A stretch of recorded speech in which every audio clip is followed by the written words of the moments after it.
TPR reflects a grammar-based view of language. Escher states that most of the grammatical structures of the target language and hundreds of vocabulary items can be learned from the skillful use of the imperative by the instructor. He views the verb, and particularly the verb in the imperative, as the central linguistic motif around which language use and learning are organized. The students need to understand patterns in order to learn body parts, especially in that video.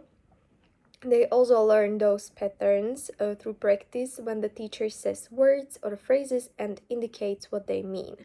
Therefore, students repeat the movement and show what he requires.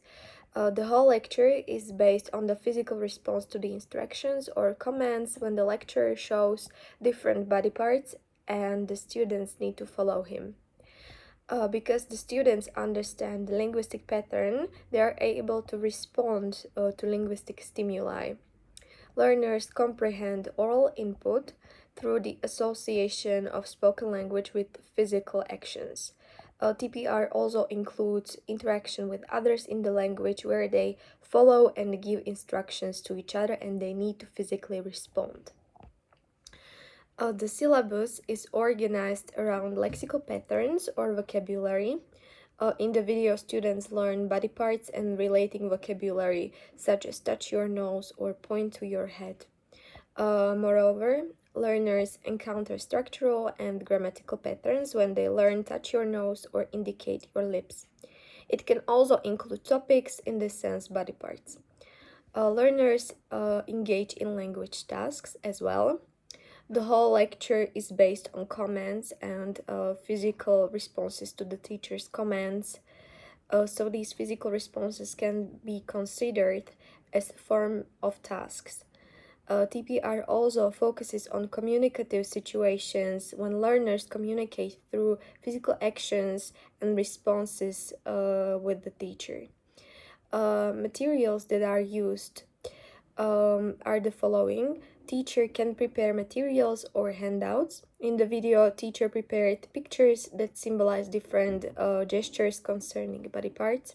For example, touch, point to, show, scratch, tap.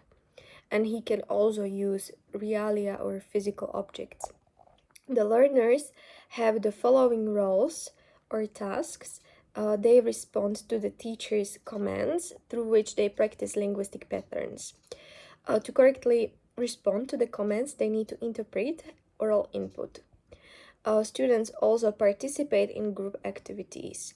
By the end of the lecture, students propose their own commands such as touch your nose or point to your ear, and the teacher has to follow them. In this way, they communicate ideas in the language. The teacher, on the other hand, has to explain linguistic patterns and provide a little background story for the specific vocabulary so students can guess it from the context.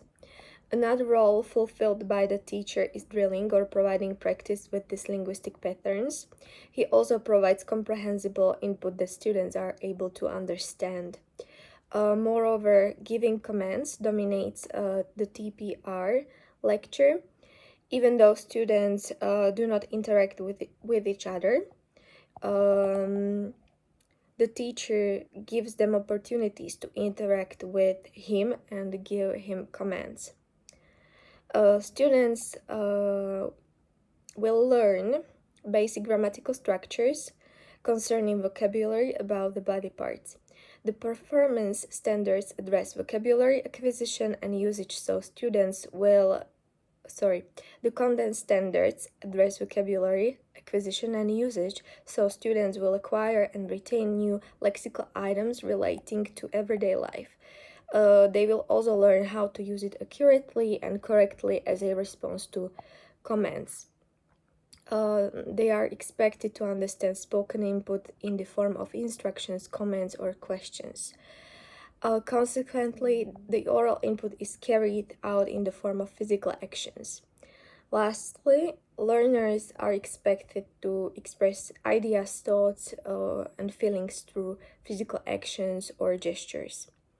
Performance standards focus on the accuracy and correctness of performed actions. Students are assessed based on how responsive they are, as the lecture focuses on the commands they have to follow. The teacher can assess their memory retention and comprehension during the lecture. When they are able to retain and use correct vocabulary, they can effectively communicate and interact with the teacher. In this way, the performance standards pay attention to communication and interaction. The TPR has advantages as well as disadvantages. Advantages are the following. Students can acquire new vocabulary quite quickly because of the use of right hemisphere, which includes motor movement. As they learn new information, they physically respond to comments concerning this new information. TPR also claims that this form of acquisition is retained in memory longer. Before they speak, they listen to the lecturer or teacher and can learn the right pronunciation. The method is easy to practice because it requires hardly any materials. But it has disadvantages as well, because not everyone in the classroom can quickly acquire vocabulary. Some students learn or remember words after a few seconds, but it may take time for those who have problems to memorize things quite quickly. Therefore, the teacher needs to repeat vocabulary until everyone remembers it, while it may annoy those students who already know it. It's mostly used for beginners to teach basic vocabulary because complex topics require explanations and questions, not only commands, gestures, and repetitions. Also, the teacher cannot hear everyone when they speak at the same time, so he or she might not know if everyone is catching up correctly. Therefore, he or she then asks certain groups of students to speak separately. Some of the students may look at others who have already responded to the command, and they may follow them without consideration, and they avoid thinking on their own. They just repeat what they see. The following outcomes: the students will acquire vocabulary immediately. The TPR also develops listening skills and comprehension because they listen to the teacher throughout the whole lecture.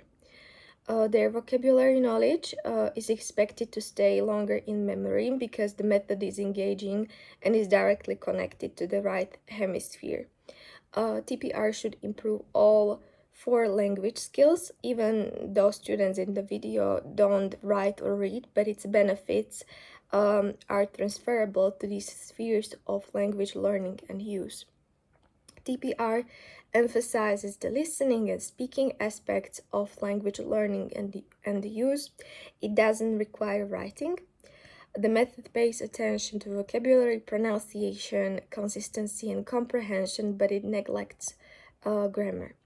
The language method doesn't concern culture because the topic of the lecture is completely different. The students learn about body parts and internalize vocabulary that helps them indicate those body parts. They are not learning about French culture despite the use of French language. The teacher doesn't incorporate any cultural ideas during the lecture. The TPR is used to teach vocabulary and grammatical structures, so it focuses more on basics, and any mention of culture would require more complex structures. It would be hard to explain cultural concept or cultural input through the commands, gestures, and the physical response. Even the lecture includes first-year students who are learning the first words and structures of the foreign language and not complex issues like culture. The TPR is an interesting way of teaching foreign language, and I also believe that the information is retained in memory longer. However, this method can be used for beginners or slightly advanced learners, and it limits subject matters that can be taught by this method. In this way, I would choose TPR only occasionally as a way to engage students, entertain them, and break stereotypical lectures.